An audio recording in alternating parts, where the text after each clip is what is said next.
एक तर आहे की ह्याला पोरकटपणा म्हणतात मराठीमध्ये. उतळ पाण्याला फार खळखळाट असतो.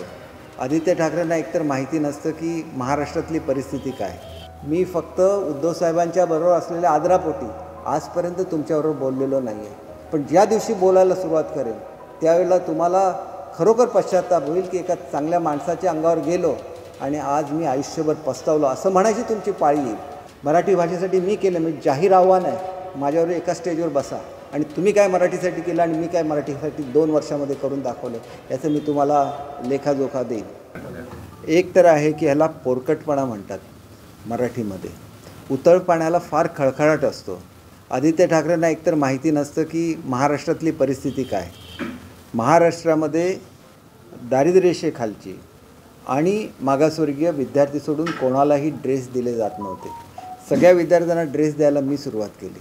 सगळ्या विद्यार्थ्यांना शूज आणि सॉक्स द्यायला मी सुरुवात केली. त्यांचं पुस्तकाचा बोजा कमी व्हावा म्हणून त्यांना वह्यांची पानं असलेली पुस्तकं द्यायला सुरुवात केली, ज्याच्यामुळे 60% बोजा कमी झाला. आता हे सगळं करत असताना ज्यावेळेला तुम्ही नवीन प्रयोग करता कुठेतरी त्याच्यामध्ये त्रुटी राहणार.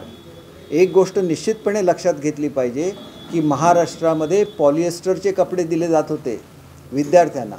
विद्यार्थ्यांच्या अंगावर पुरळ येत होता आणि आजसुद्धा आम्ही पूर्वीचे आता आम्ही चांगले कॉटन मिश्रित कपडे देत होतो, ते सोडल्यानंतर आजसुद्धा पॉलिएस्टरचे कपडे काही शाळांमधून दिले जातात.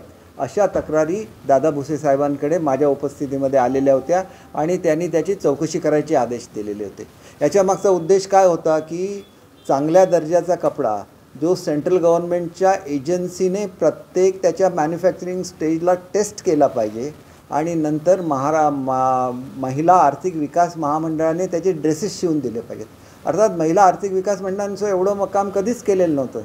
ज्यावेळेला नव्याने ते हे केलं, आता त्यांची सगळी मशिनरी बसली, जिल्हा परिषदेच्या बचत गटांनी ड्रेसेस शिवायला सुरुवात केले. त्याच्यानंतर ती स्कीम बंद पडली कारण तत्कालीन कोण सेक्रेटरी होते त्यांनी चुकीचा रिपोर्ट दिला असेल. परंतु ही एक आदर्श स्कीम होती आणि ह्याचं टेंडर निघालं. ते टेंडर जवळजवळ 8 की 9 कोटी रुपये कमीला आलेलं होतं. दिवसरात्र नगर महापालिकेच्या पैशावर जगता तुम्ही. आणि जी लोक, माझे त्यांना जाहीर आव्हान आहे, मी 2.5 वर्ष मुंबईचा पालकमंत्री होतो, तुमचा मुंबईवर सत्ता आहे ना तुमची, एका कॉन्ट्रॅक्टरकडून 1 रुपया घेतलेला दाखवा. कोणाबद्दल बोलता, कोणाच्या विरुद्ध घोषणा बोलता.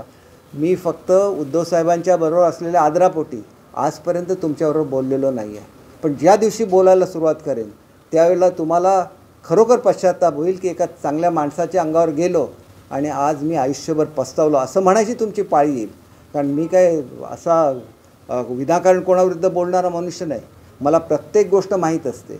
परंतु आदरापोटी, कुटुंबाच्या आदरापोटी आम्ही जपून बोलत असतो आणि ती महाराष्ट्राची संस्कृती आहे. असल्या फालतू घोषणा मी तिथल्या इथं तुम्हाला उत्तर देऊ शकलो असतो, पण तुमच्या घराण्याचा कमीपणा झाला असता म्हणून मी काय बोललो नाही. मी शांतपणे, तुम्ही आता बोलला म्हणून मी उत्तर देतो आहे, नाहीतर मी उत्तरसुद्धा दिलं नसतं कारण मी वरिष्ठांची चर्चा करणार होतो. मला ही गोष्ट एवढी खटकलेली आहे की महाराष्ट्रासाठी मी जे काय केलं एज्युकेशन डिपार्टमेंटमध्ये आताच्यापर्यंतच्या महाराष्ट्राच्या इतिहासामध्ये कधी झालेलं नव्हतं. मराठी भाषेसाठी मी केलं, मी जाहीर आव्हान आहे, माझ्यावर एका स्टेजवर बसा आणि तुम्ही काय मराठीसाठी केलं आणि मी काय मराठीसाठी 2 वर्षामध्ये करून दाखवलं याचं मी तुम्हाला लेखाजोखा देईन.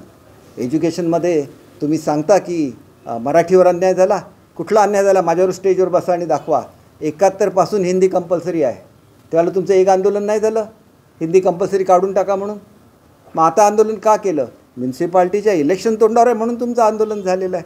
राजसाहेब तर मराठीसाठी नेहमी भांडत असतात, त्यांच्याबद्दल मी काय बोलणार नाही. ते मराठीच्या बोर्डसाठी भांडतात, मराठी बोलली पाहिजे म्हणून भांडतात. त्यांनी बाळासाहेबांचा वारसा समर्थपणे पुढे चालवला आहे. तुम्ही काय केलं? तुम्ही मुंबईच्या सगळ्या मराठी स्कूल इंग्लिश मिडियममध्ये केल्या. तुम्हाला मराठीबद्दल बोलायचा अधिकार आहे का? याचा विचार झाला पाहिजे. मला प्रत्येक गोष्टीची माहिती असते. माझं तेवढं वय आहे, माझा तेवढा अभ्यास आहे, माझं तेवढं काम आहे.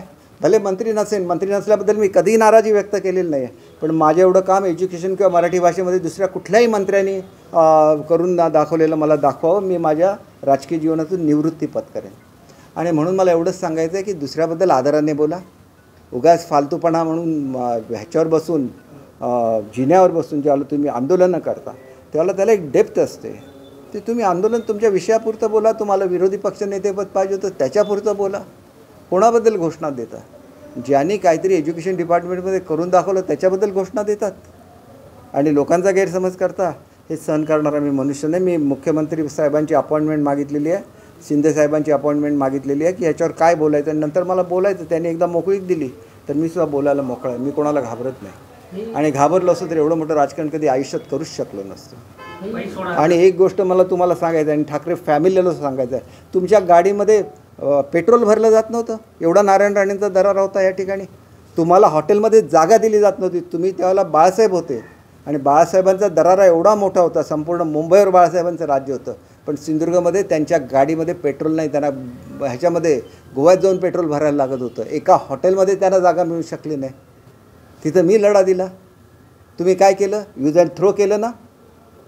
असं नाही चालत राजकारणामध्ये. मी सुद्धा त्यावेळेला राणेसाहेबांचा दरार होता. त्यांच्याशी काय माझी व्यक्तिगत शत्रुत्व नव्हतं. त्यांचे कार्यकर्ते वाईट वागत होते म्हणून मी तो लढा दिला. मग हे सगळं असताना तुमची हिंमत नाही झाली. तुमच्यापैकी कोणी येऊन इथं लढा नाही दिला, आणि तुमचे अनेक आमदार निवडून आले. त्याचेसुद्धा त्यांनी माझ्याविरुद्ध स्टेटमेंट काढले. आज ते घरी बसले ना.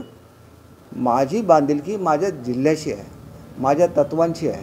त्याला तुम्हाला उगाच हाक बांधण्याच्या भानगडीत पडू नका. मी स्वतःहून कोणाच्या अंगावर जात नाही, आणि कोणी अंगावर आलं तर त्यांना सोडत नाही. संजय